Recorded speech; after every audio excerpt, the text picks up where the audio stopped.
LEOs with limited budgets train effectively. I think you guys kind of went through that just with, how to break things down with time, but setting structure, setting expectations, and not so much having a plan going in, and also the evaluation of how that thing got actually executed. Efficiency of training, right? And you talk about like, we're going to be in this block, and this is like the subcategory of what we're doing in this block. Right. This is our goals. This is what we want to achieve. I also think giving guys a reasonable amount of homework, right? Things that they can do in dry fire that are going to round the edges on the initial part of the training we're going to do. Work on this, please, for the next 2 weeks. Do these drills dry. These are the assessments. These are the cues. Do this. And then when you come back, it hopefully rounds the corners. And now the beginning of the training is not actually learning new skills. It's checking off the dry fire and then enhancing those skills with reps. I think when guys have limited, they have limited resources. Yeah. Like we don't have this much ammo. I know from like running CQB warm up, the first couple times I did CQB warm up, I did it completely dry.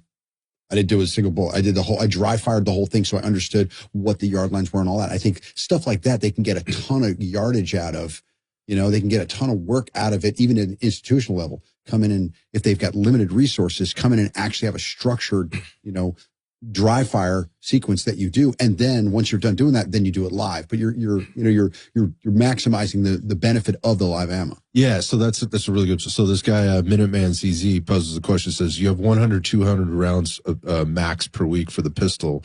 What do you train? And so part of what you just said there makes sense to me. Yeah. If you're trying to train a team and you have very little ammo, like you could give them pre-homework.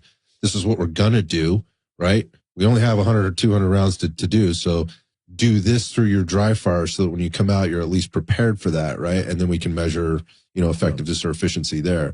But, what do you, again, this is for the pistol. What do you train? What would you focus on? If you have 200 rounds a week to shoot, you are doing better than 90% of the people that own guns. This says you only have. Yeah. Well, that's great. If you have 200 rounds, like, okay, so if we talk about weekly percentages, right? I would probably commit half of those rounds to marksmanship, and the marksmanship would be at speed in the form of doubles and practical accuracy drill, right? And understanding predictive and reactive shooting.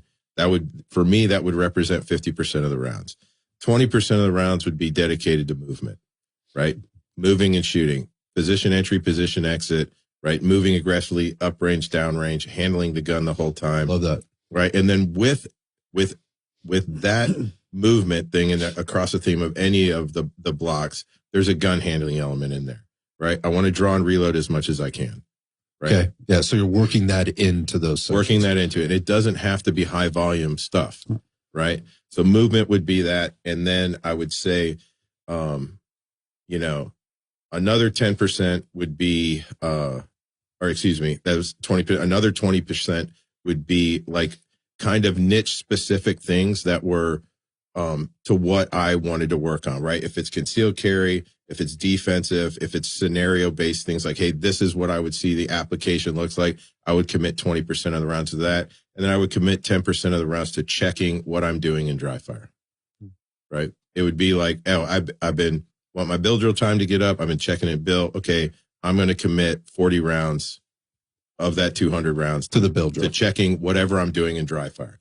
Check my gun handling, right? If it's 4 aces or that, some of those smaller ones, things that if I'm a USPSA shooter, it's going to be those skills, right? And then the reoccurring theme in everything is obviously a marksmanship component. I'm going to have a dedicated block where I'm working on marksmanship, right? Predictive and reactive shooting, stressing foundational skills and fixing those foundational skills. And then everything else will be the application of that with movement, isolated drills. And I think the sky's the limit in terms of creativity. It's how creative can you be with setting up your training? But people want like, well, where do I put the targets? It doesn't really matter.